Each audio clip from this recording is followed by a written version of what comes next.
tidak ada alasan lagi. Kita ketika ngadep dengan profesor tidak bisa alasan Pak Sensei saya kayak gini udah boleh. Makanya di awal saya mengatakan tidak ada kata-kata gagal lagi di situ. Meski kita mengatakan susah Sensei tidak boleh, kita harus bisa gitu loh. Jadi gagal bukan pilihan, sulit bukan pilihan, adanya harus bisa dan bisa.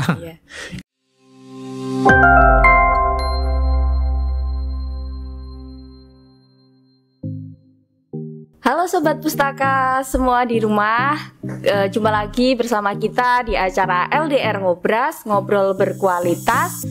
Pada kesempatan yang luar biasa kali ini, saya bersama seorang narasumber yang sangat luar biasa tentunya.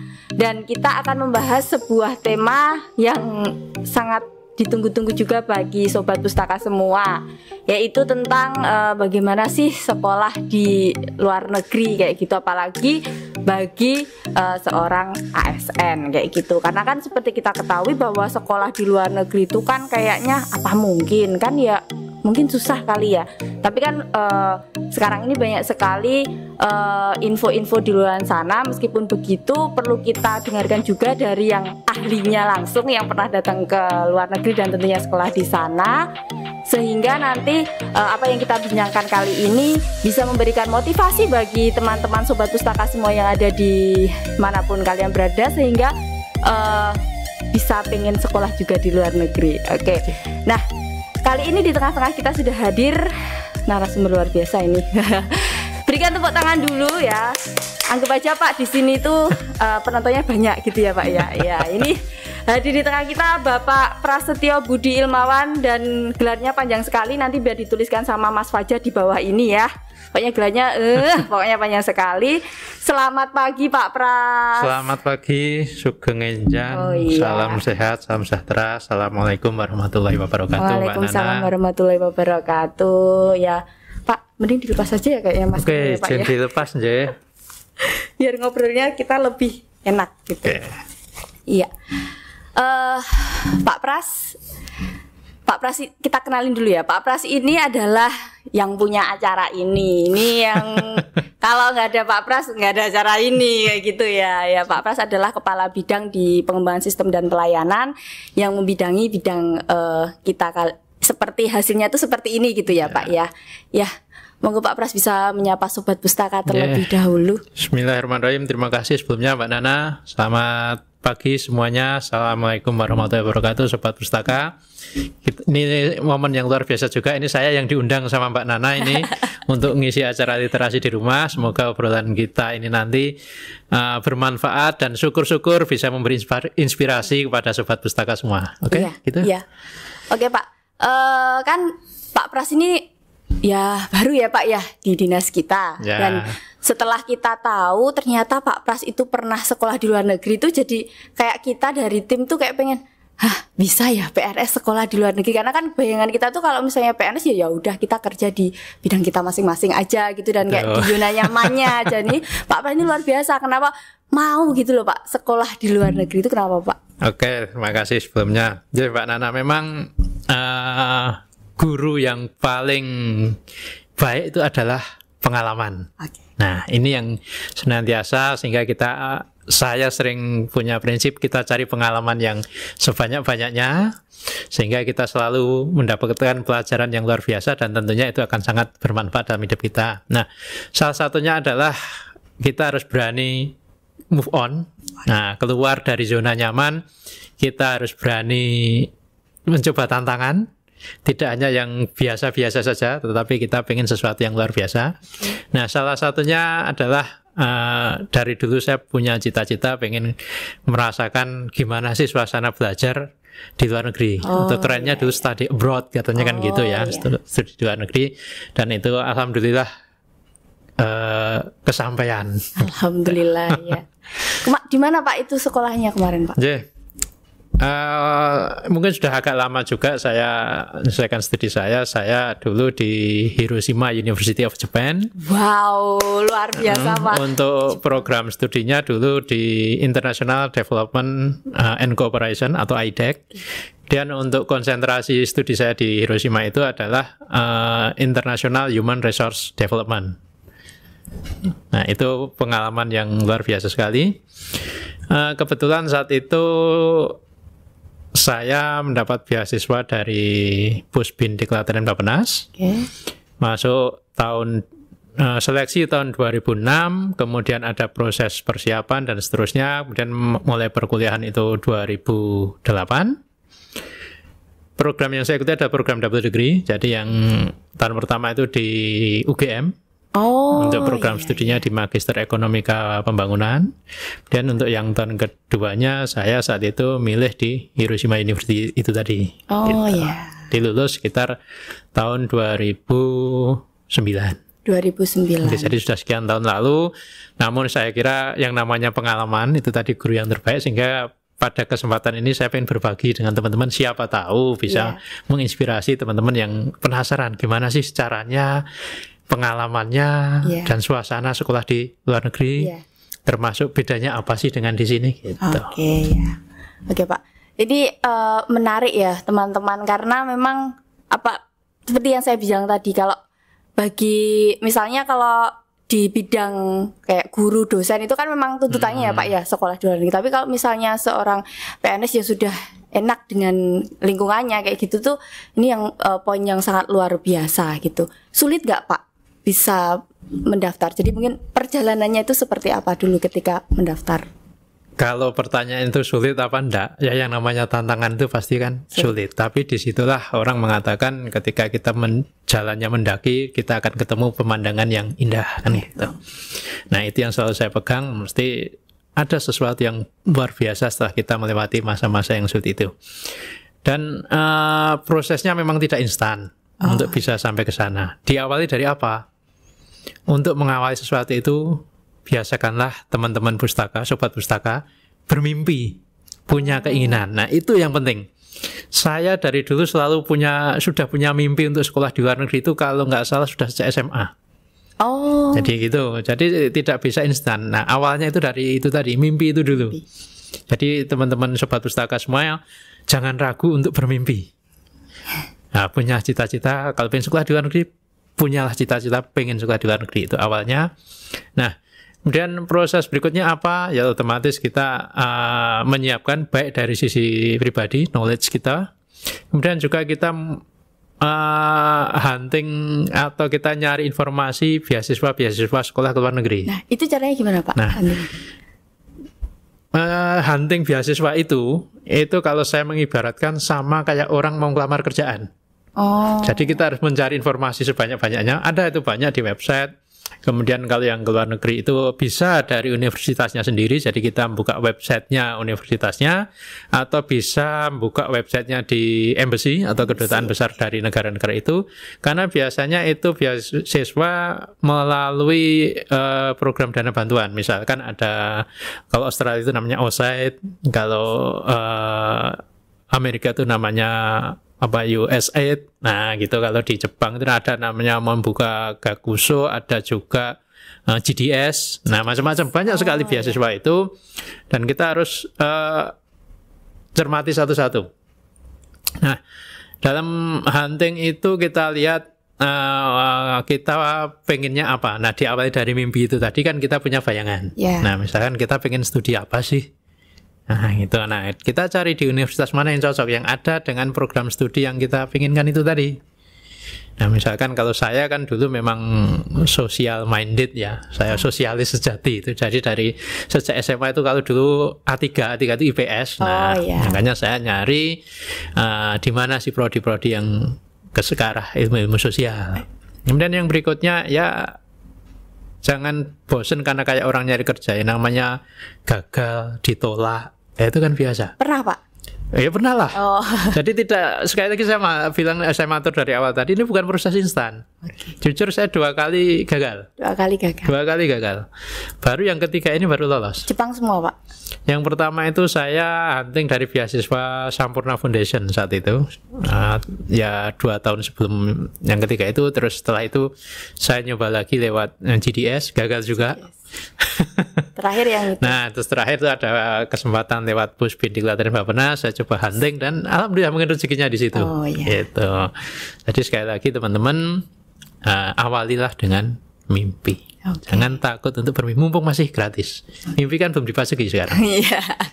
Berarti Bapak belajar dari pengalaman-pengalaman yang pernah gagal di tahap gagal pertama, gagal kedua, sampai dengan yang terakhir ini, berarti kan ada ilmu-ilmu yang didapatkan ya Pak. Maksudnya kayak di gagal pertama tuh saya kira-kira gagalnya di mana, di gagal kedua kita tuh gagalnya di mana, terus akhirnya alhamdulillah ada kesempatan juga. Jadi makin pede, lebih mantap mungkin gitu ya Pak. Ya gitu, jadi itu tadi yang pertama adalah kita nyari dulu beasiswa itu tadi kan. Itu artinya persiapan yang di luar. Nah persiapan yang di dalam itu apa? Kita menyiapkan diri kita. Dan pengetahuannya itu seperti yang Mbak Nana bilang itu belajar dari kegagalan. Nah ini juga saya ingatkan ke teman-teman, belajar yang paling gampang itu belajar dari kegagalan. Nah kita harus selalu itu menjadikan proses pembelajaran.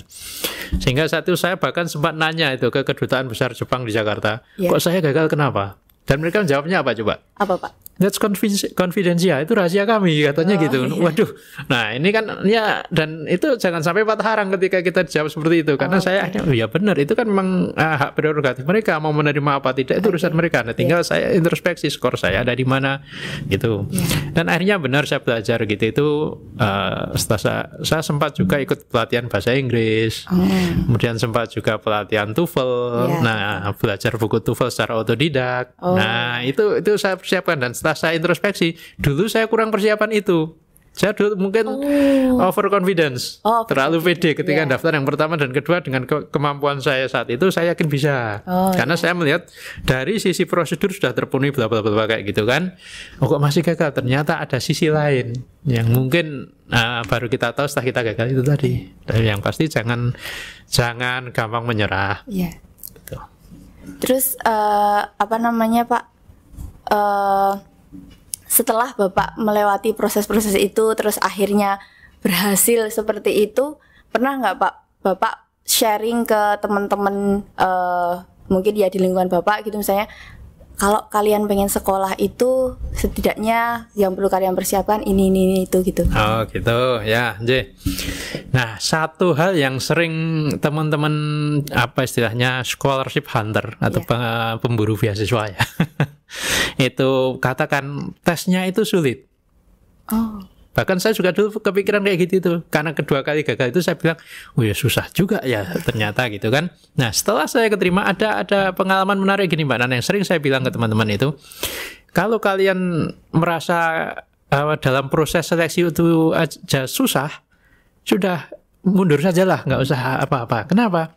Karena ternyata proses seleksi itu bagian dari beasiswa, proses tugas belajar itu bagian yang paling gampang itu proses seleksi. Kenapa saya katakan paling gampang? Karena di situ kita masih boleh gagal. Nah, bagi saya segala sesuatu yang masih boleh gagal itu mudah. Sesuatu itu dikatakan sulit ketika kita tidak boleh lagi gagal.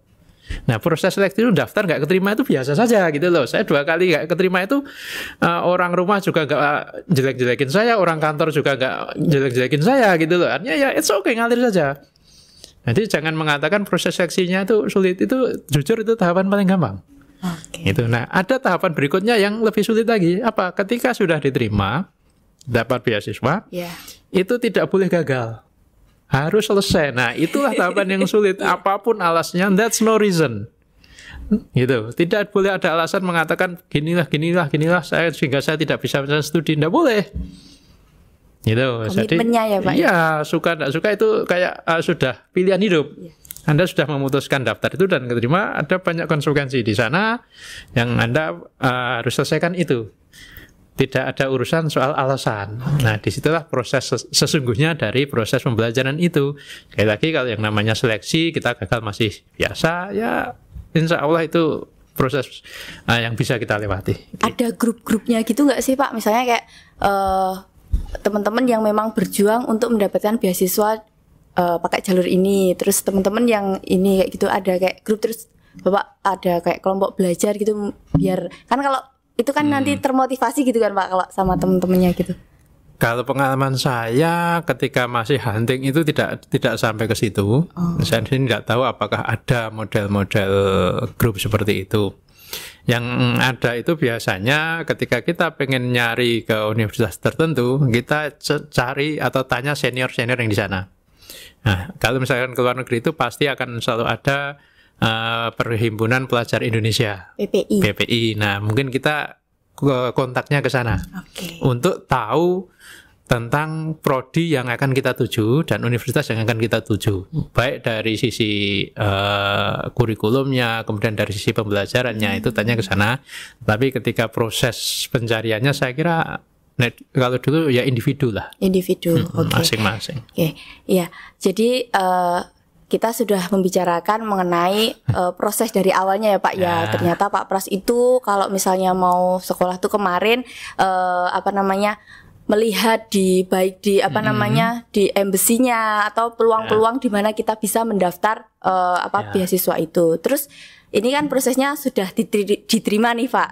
Belum itu diterima. Baru kita mau proses pencarian lokasi yang akan kita tuju. Nah, nanti kan ada proses seleksi. Kalau seleksinya seperti apa Pak? Tes-tesnya itu? Paling yang pasti itu kalau keluar negeri ada kemampuan bahasa Inggris. TOEFL. Nah, TOEFL atau IELTS. Kalau sekarang yang dipakai adalah IELTS, rata-rata IELTS gitu. Jadi pastikan teman-teman punya kemampuan itu. Itu yang saya bilang. Berapa Pak?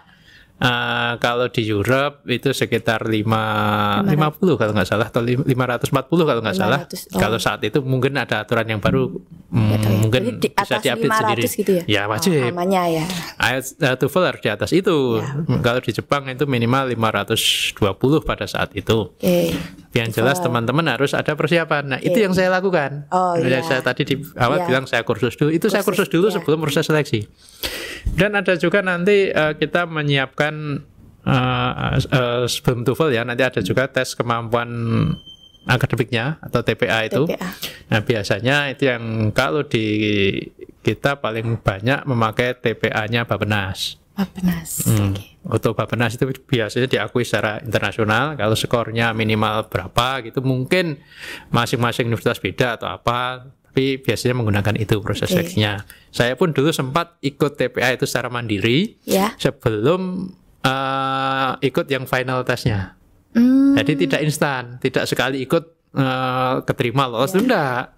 Tetap harus proses persiapan diri juga. Tapi sekali lagi itu tahapan paling gampang karena kita masih boleh gagal itu tadi. Jadi kalau teman-teman atau sobat pustaka itu dalam tahapan sudah merasa lelah, ya sudah, itu sudah warning, ini sudah bling-bling ya. Mundur aja deh gitu ya. Ya, balik kanan sajalah. Tuh. Nah, setelah nanti kita TOEFL, TPA itu ada kita proses pelamaran. Makanya saya tadi bilang kayak orang nyari kerjaan. Kita melamar beasiswa. Nah, dalam proses pelamaran itu ada persyaratan administrasi, ada persyaratan rencana studi. Rencana studi itu kayak ya kita besok mau research apa sih di sana. Nah, kita membayangin itu seolah-olah kita sudah ada di sana. Itu yang kita kirim administrasi. Nah, kemudian setelah itu lewat semua, nanti kemungkinan ada wawancara dengan profesor dari sana, ada wawancara.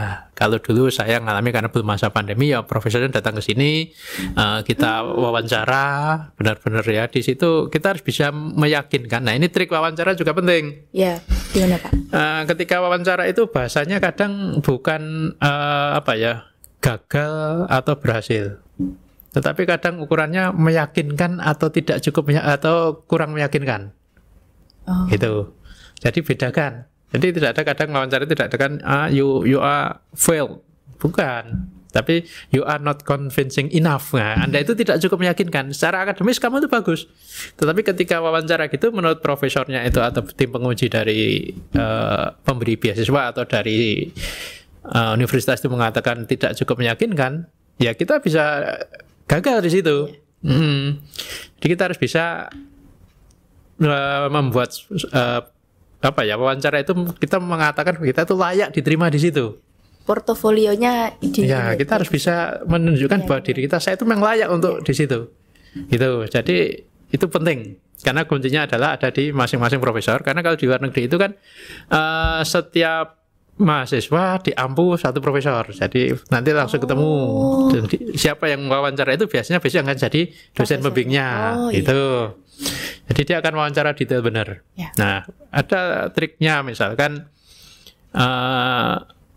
kita harus bisa melihat bahwa memang saya milih di prodi itu, misalnya pengalaman saya gini, dulu saya kan melihat di Hiroshima University itu apa sih yang ada di situ yang tidak ada di universitas lain. Nah, ketika saya mengeksplor sisi itu memberikan wacana terdidik kepada profesor. Oh, ternyata dia memang belajar soal itu dan itu memang adanya di tempat saya, katanya dia. Katanya gitu saat itu kan. Terus bilang, "Oke, berarti kamu saya terima." Selesai gitu. Iya. Tapi ada juga teman yang dia terlalu melihat dari sisi dia cerita tentang dia mau ngapain itu, akhirnya dia benar-benar dicecar kayak diinterogasi habis-habisan sama sang profesor itu dan fail atau gagal dalam proses wawancara, bukan jelek dia presentasi. Itu jadi ada bedakan mana itu proses wawancara, mana itu tes akademis. Kita harus bisa melihat semua itu. Dan pastikan kita memilih program studi itu yang yang sesuai dengan passion kita lah. Nah, jangan sampai nanti nggak sesuai dengan passion karena memang nggak mudah kalau nggak sesuai itu. Kita juga memperhitungkan background pendidikan kita apa, sehingga kita pastikan ya idealnya kita linear lah dengan apa yang kita punya. Hanya nanti ketika sudah di sana tidak ada pilihan gagal itu tadi. Kalau kita tidak linear atau benar-benar sesuatu yang baru, itu effortnya luar biasa sekali. Berarti kita juga harus jeli gitu melihat kalau misalnya di kampusnya, kalau Bapak tadi cerita di Hiroshima ya Pak ya. Itu yang menarik dan kita juga minat di situ sehingga ibaratnya ya emang kamu tuh kita butuhkan di kampus ini. Seperti itu. Ya kan makanya saya bilang kayak orang nyari kerjaan. Kalau orang lamar pekerjaan kan kita lowongan pekerjaan itu kan ya katakanlah di koran kalau dulu kan banyak, tapi kan kita pilih-pilih kan. Kita pilah dan kita pilih mana yang cocok dengan pendidikan saya, mana yang cocok dengan passion saya, kan gitu. Nah, ketika kita wawancara dengan CV pemberi kerja kan kita meyakinkan, "Oh, saya ini layak Anda hire," kan gitu.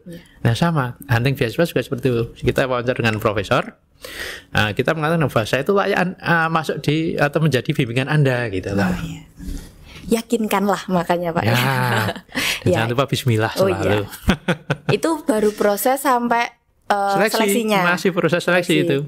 Terus habis itu diterima gitu Pak. Nah, tadi untuk mengetahui apa saja yang ada di universitas itu, kita bisa buka websitenya masing-masing university itu. Di sana biasanya detail sekali, sampai nama profesornya, program studinya apa saja, sampai lama studi ya gitu, itu detail banget di sana. Nah, teman-teman cermati itu.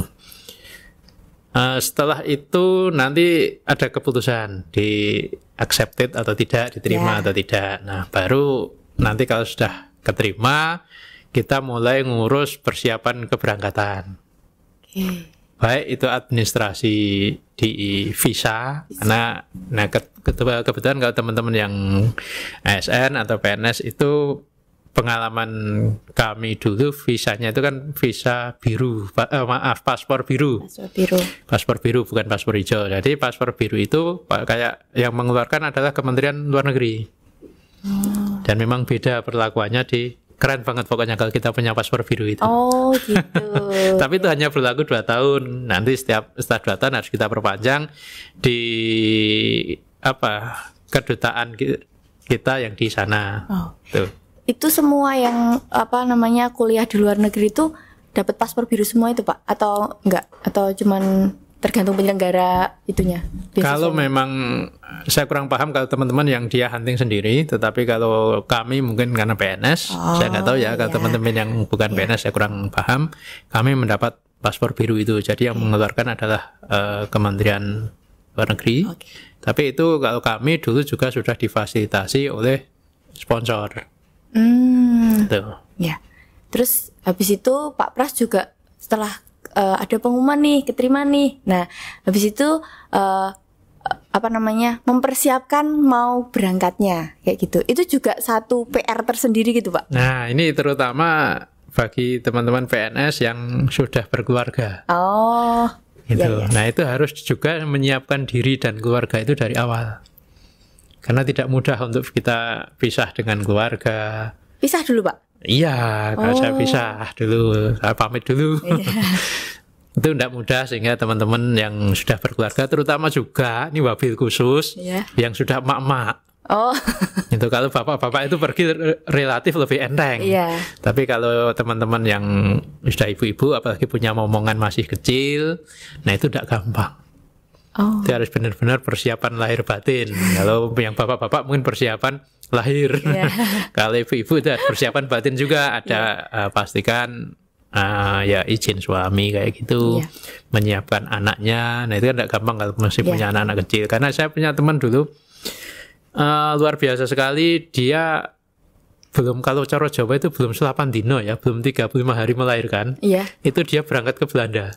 Wow. Ini kan seorang ibu tidak gampang lah. Hati nuraninya ya Pak yang meninggalin. Ini serius itu, teman saya itu baru 8 dino itu anaknya terpaksa harus ditinggal ya, karena beliau milih, teman saya itu milih ada kesempatan itu, terus alhamdulillah keluarga dan suami mengizinkan, tapi tidak mudah kan itu.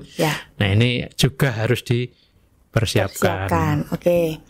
Terus habis itu semua persiapan sudah nih, kira-kira seperti itu Pak. Semua persiapan sudah. Terus berapa tahun sih Pak di sana Pak? Karena saya double degree itu 2 tahunnya dibagi 2, separuh di UGM, separuh di Jepang.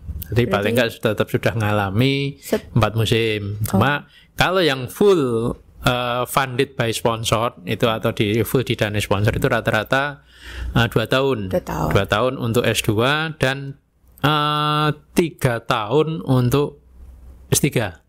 2 tahun untuk S2, 3. Tapi ada juga beberapa beasiswa yang memberikan 4 tahun untuk S3. Oke. Terus Bapak berangkat nih kayak gitu ya. Berangkat sampai ke Jepang. Setelah itu kan pastinya tiba-tiba berubah ya Pak ya. Beda dengan di Indonesia.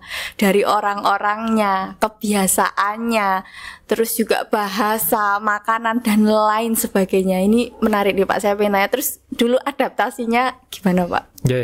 Ada satu yang saya ingat betul, ini kebetulan sekarang bulan Ramadan, saya berangkat itu malam Lebaran. Wow. Saya ingat betul itu terakhir buka puasa itu di Soekarno-Hatta. Saya buka puasa di sana di Soekarno-Hatta, terus sholat maghrib, sholat isya, berangkat itu malam Lebaran jam 11 malam. Itu berangkat. Nggak bisa itu Pak diundur Lebaran gitu? Nah nggak bisa. Nah ini kan sudah sesuatu yang nggak gampang juga pas malam Lebaran. Jadi berangkat di sini tuh puasa hari terakhir pagi dari Jogja, kemudian sampai ke Cengkareng itu masih nunggu karena banyak administrasi juga yang diselesaikan di bandara. Hanya buka puasa di sana, berangkat terbangnya itu malam, tengah malam itu.